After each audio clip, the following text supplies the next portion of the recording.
Chapter 22 of the Enchanted April by Elizabeth Von Arnim. That evening was the evening of the full moon. The garden was an enchanted place, where all the flowers seemed white. The lilies, the daphnes, the orange blossom, the white stocks, the white pinks, the white roses.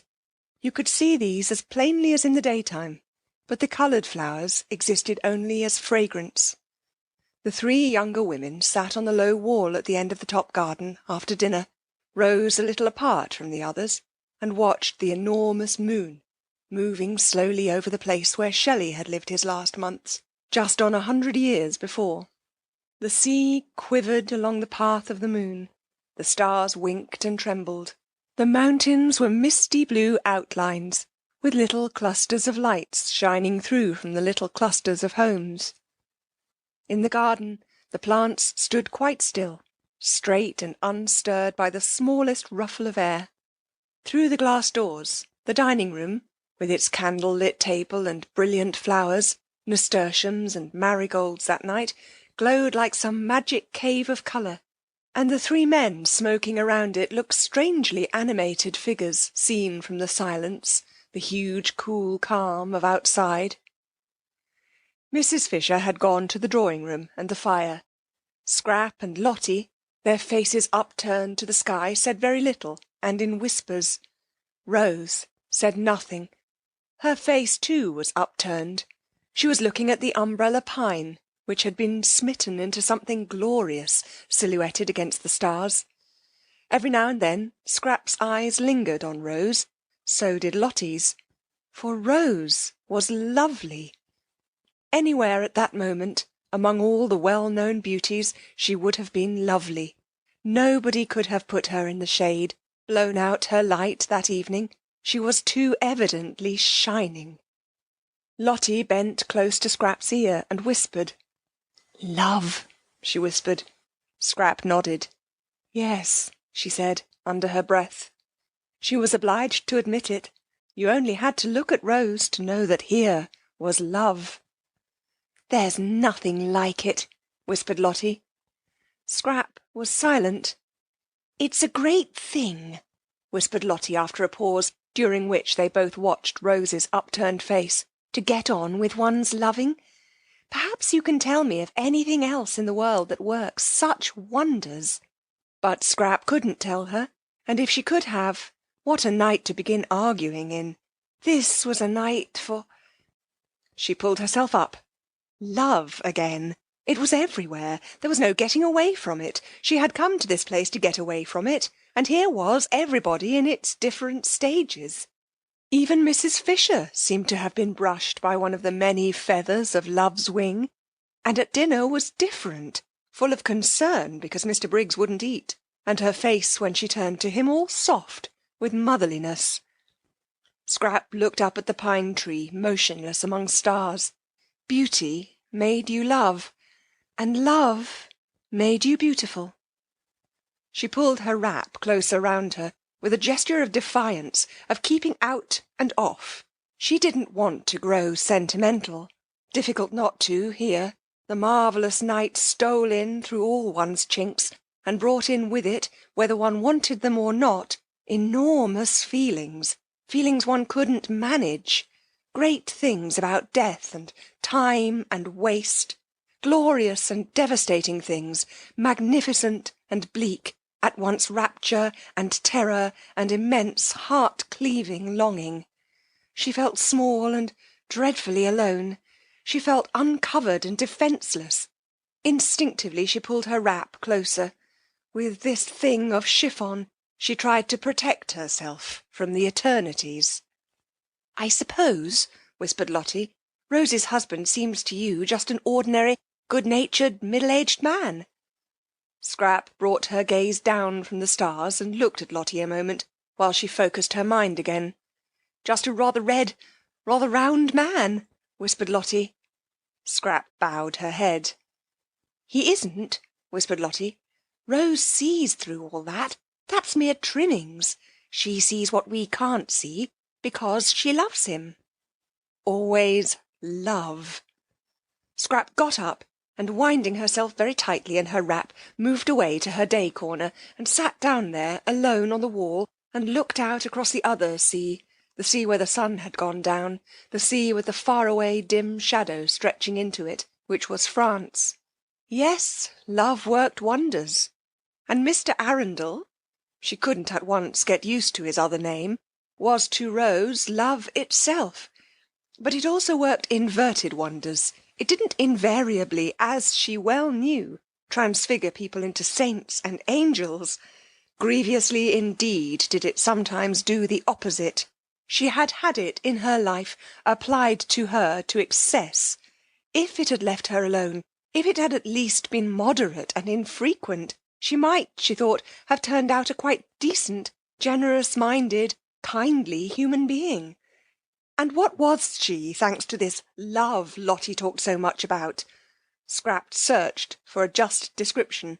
She was a spoilt, a sour, a suspicious, and a selfish spinster.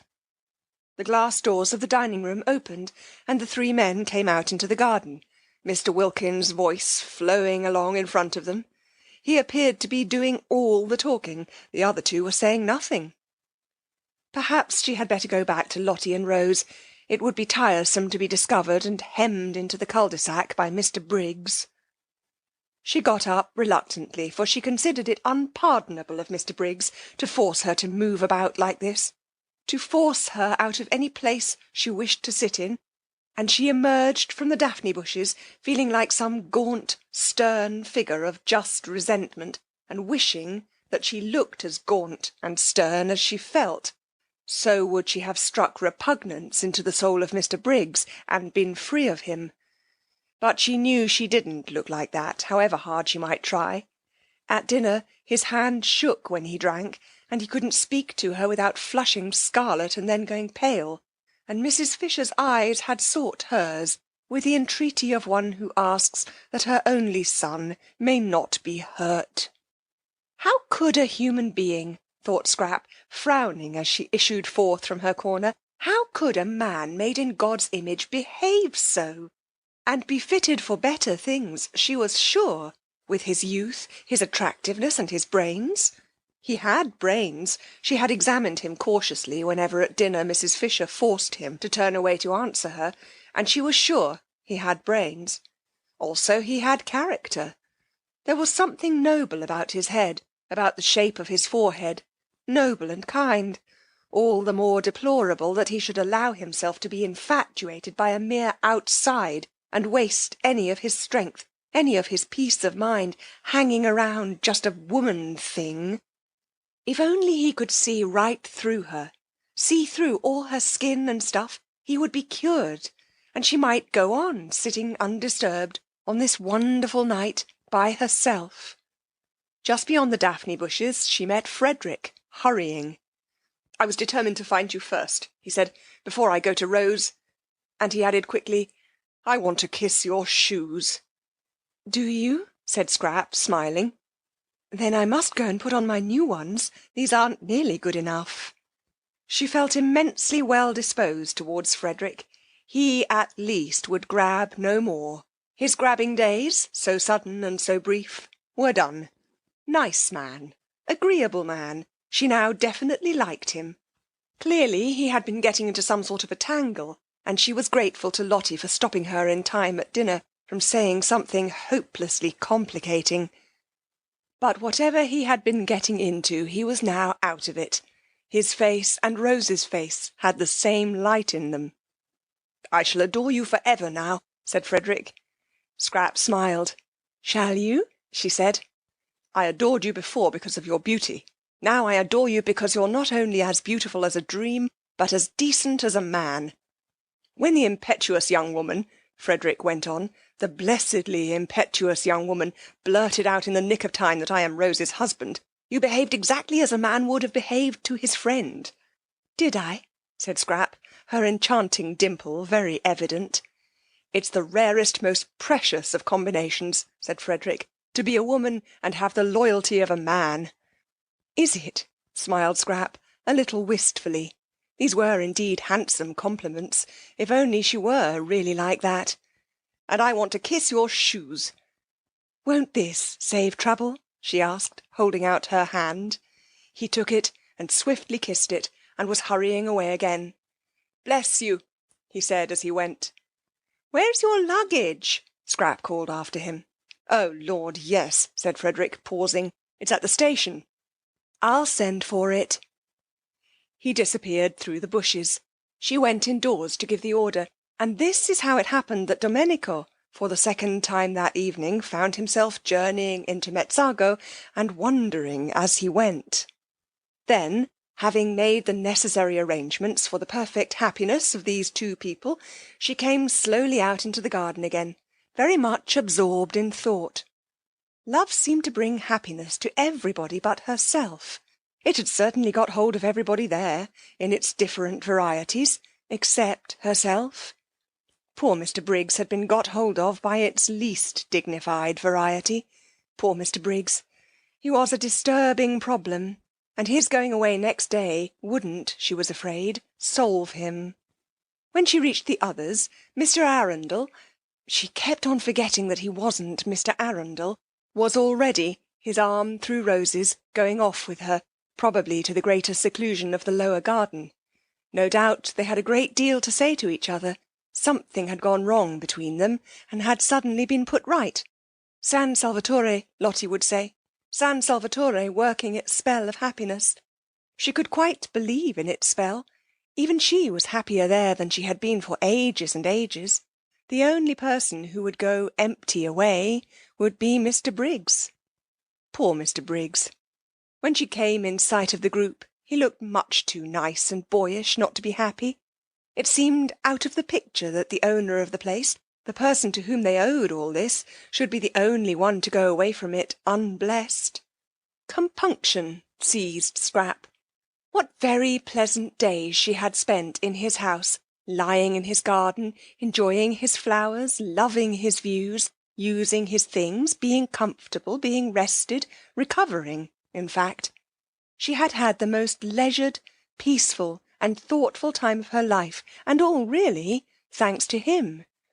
Oh, she knew she paid him some ridiculous small sum a week, out of all proportion to the benefits she got in exchange, but what was that in the balance?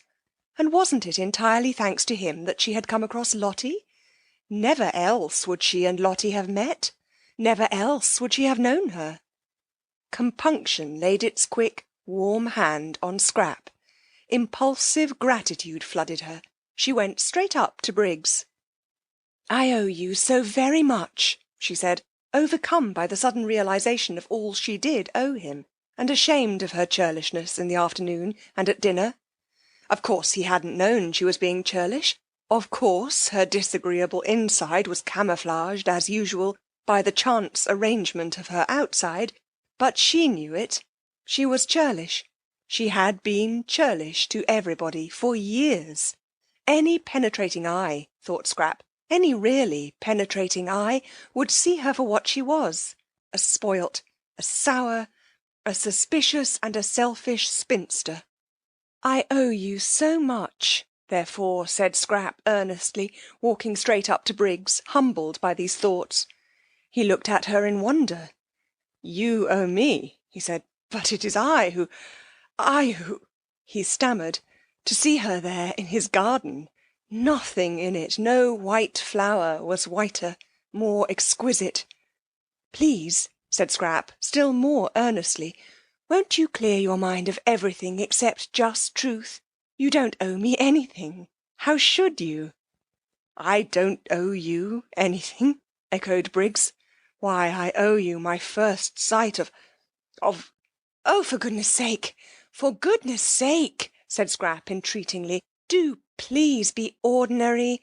Don't be humble. Why should you be humble? It's ridiculous of you to be humble. You're worth 50 of me." Unwise, thought Mr. Wilkins, who was standing there too, while Lottie sat on the wall.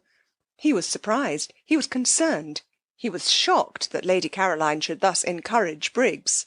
Unwise, very, thought Mr. Wilkins, shaking his head. Briggs's condition was so bad already that the only course to take with him was to repel him utterly, Mr. Wilkins considered. No half measures were the least use with Briggs, and kindliness and familiar talk would only be misunderstood by the unhappy youth. The daughter of the Droitwiches could not really, it was impossible to suppose it, desire to encourage him. Briggs was all very well, but Briggs was Briggs. His name alone proved that. Probably Lady Caroline did not quite appreciate the effect of her voice and face, and how between them they made otherwise ordinary words seem, well, encouraging. But these words were not quite ordinary. She had not, he feared, sufficiently pondered them.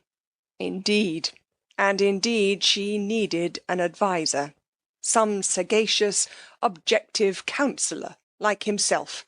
There she was, standing before Briggs, almost holding out her hand to him. Briggs, of course, ought to be thanked, for they were having a most delightful holiday in his house, but not thanked to excess, and not by Lady Caroline alone.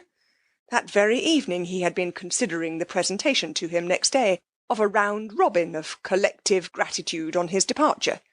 But he should not be thanked like this, in the moonlight, in the garden, by the lady he was so manifestly infatuated with. Mr. Wilkins, therefore, desiring to assist Lady Caroline out of this situation by swiftly applied tact, said with much heartiness, "It is most proper, Briggs, that you should be thanked. You will please allow me to add my expressions of indebtedness, and those of my wife, to Lady Caroline's. We ought to have proposed a vote of thanks to you at dinner. You should have been toasted. There certainly ought to have been some—" But Briggs took no notice of him whatever. He simply continued to look at Lady Caroline as though she were the first woman he had ever seen. Neither, Mr. Wilkins observed, did Lady Caroline take any notice of him. She too continued to look at Briggs, and with that odd air of almost appeal. Most unwise, most. Lottie, on the other hand, took too much notice of him, choosing this moment, when Lady Caroline needed special support and protection, to get up off the wall and put her arm through his and draw him away. "I want to tell you something, Mellersh," said Lottie at this juncture, getting up. "Presently," said Mr. Wilkins, waving her aside. "No, now," said Lottie, and she drew him away. He went with extreme reluctance. Briggs should be given no rope at all, not an inch. "Well, what is it?" he asked impatiently, as she led him towards the house. Lady Caroline ought not to be left like that, exposed to annoyance. "Oh, but she isn't," Lottie assured him, just as if he had said this aloud, which he certainly had not. "Caroline is perfectly all right." "Not at all right. That young Briggs is—" "Of course he is. What did you expect? Let's go indoors to the fire, and Mrs. Fisher, she's all by herself." "I cannot," said Mr. Wilkins, trying to draw back. "Leave Lady Caroline alone in the garden." "Don't be silly, Mellersh. She isn't alone. Besides, I want to tell you something." "Well, tell me then." "Indoors." With reluctance that increased at every step, Mr. Wilkins was taken farther and farther away from Lady Caroline. He believed in his wife now, and trusted her, but on this occasion he thought she was making a terrible mistake. In the drawing-room sat Mrs. Fisher by the fire, and it certainly was, to Mr. Wilkins, who preferred rooms and fires after dark to gardens and moonlight, more agreeable to be in there than out of doors, if he could have brought Lady Caroline safely in with him. As it was, he went in with extreme reluctance. Mrs. Fisher, her hands folded in her lap, was doing nothing, merely gazing fixedly into the fire. The lamp was arranged conveniently for reading, but she was not reading. Her great dead friends did not seem worth reading that night. They always said the same things now. Over and over again they said the same things, and nothing new was to be got out of them any more, for ever. No doubt they were greater than any one was now, but they had this immense disadvantage, that they were dead. Nothing further was to be expected of them, while of the living, what might one not still expect? She craved for the living, the developing. The crystallized and finished wearied her. She was thinking that if only she had had a son like Mr. Briggs, a dear boy like that, going on, unfolding, alive, affectionate, taking care of her and loving her. The look on her face gave Mrs. Wilkins's heart a little twist when she saw it. Poor old dear, she thought, all the loneliness of age flashing upon her, the loneliness of having outstayed one's welcome in the world, of being in it only on sufferance, the complete loneliness of the old childless woman who has failed to make friends. It did seem that people could only be really happy in pairs, any sorts of pairs, not in the least necessarily lovers, but pairs of friends, pairs of mothers and children, of brothers and sisters. And where was the other half of Mrs. Fisher's pair going to be found? Mrs. Wilkins thought she had perhaps better kiss her again. The kissing this afternoon had been a great success, she knew it. She had instantly felt Mrs. Fisher's reaction to it, so she crossed over and bent down and kissed her and said cheerfully, "We've come in," which indeed was evident.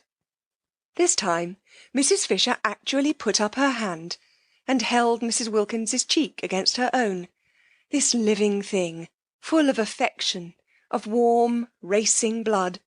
And as she did this, she felt safe with the strange creature, sure that she who herself did unusual things so naturally would take the action quite as a matter of course, and not embarrass her by being surprised. Mrs. Wilkins was not at all surprised. She was delighted. "I believe I'm the other half of her pair," flashed into her mind. "I believe it's me, positively me, going to be fast friends with Mrs. Fisher." Her face, when she lifted her head, was full of laughter. Too extraordinary, the developments produced by San Salvatore. She and Mrs. Fisher. But she saw them being fast friends. "Where are the others?" asked Mrs. Fisher. "Thank you, dear," she added, as Mrs. Wilkins put a footstool under her feet, a footstool obviously needed, Mrs. Fisher's legs being short. "I see myself throughout the years," thought Mrs. Wilkins, her eyes dancing, "bringing footstools to Mrs. Fisher. The roses," she said, straightening herself, "have gone into the lower garden, I think, love-making." "The roses?" "The Fredericks, then, if you like. They're completely merged and indistinguishable." "Why not say the Arbuthnot's, my dear?" said Mr. Wilkins. "Very well, Mellersh, the Arbuthnot's. And the Carolines—" Both Mr. Wilkins and Mrs. Fisher started. Mr. Wilkins, usually in such complete control of himself, started even more than Mrs. Fisher, and for the first time since his arrival felt angry with his wife. "Really," he began indignantly. "Very well, Mellersh, the Briggses, then." "The Briggses!" cried Mr. Wilkins, now very angry indeed, for the implication was to him a most outrageous insult to the entire race of Desters. Dead Desters, living Desters, and Desters still harmless because they were yet unborn. "Really!" "I'm sorry, Mellersh," said Mrs. Wilkins, pretending meekness, "if you don't like it." "Like it? You've taken leave of your senses. Why, they've never set eyes on each other before to-day." "That's true, but that's why they're able now to go ahead." "Go ahead?" Mr. Wilkins could only echo the outrageous words. "I'm sorry, Mellersh," said Mrs. Wilkins again, "if you don't like it, but—" Her grey eyes shone, and her face rippled with the light and conviction that had so much surprised Rose the first time they met. "It's useless minding," she said. "I shouldn't struggle if I were you, because—" She stopped, and looked first at one alarmed, solemn face, and then at the other, and laughter as well as light flickered and danced over her. "I see them being the Briggses," finished Mrs. Wilkins. That last week the syringa came out in San Salvatore, and all the acacias flowered. No one had noticed how many acacias there were till one day the garden was full of a new scent, and there were the delicate trees, the lovely successors to the wisteria, hung all over among their trembling leaves with blossom. To lie under an acacia tree that last week, and look up through the branches at its frail leaves and white flowers quivering against the blue of the sky, while the least movement of the air shook down their scent, was a great happiness. Indeed, The whole garden dressed itself gradually towards the end in white pinks and white Banksay roses, and the syringa and the jessamine, and at last the crowning fragrance of the acacias. When, on the 1st of May, everybody went away, even after they had got to the bottom of the hill and passed through the iron gates out into the village, they still could smell the acacias. End of chapter 22. End of The Enchanted April by Elizabeth Von Arnim.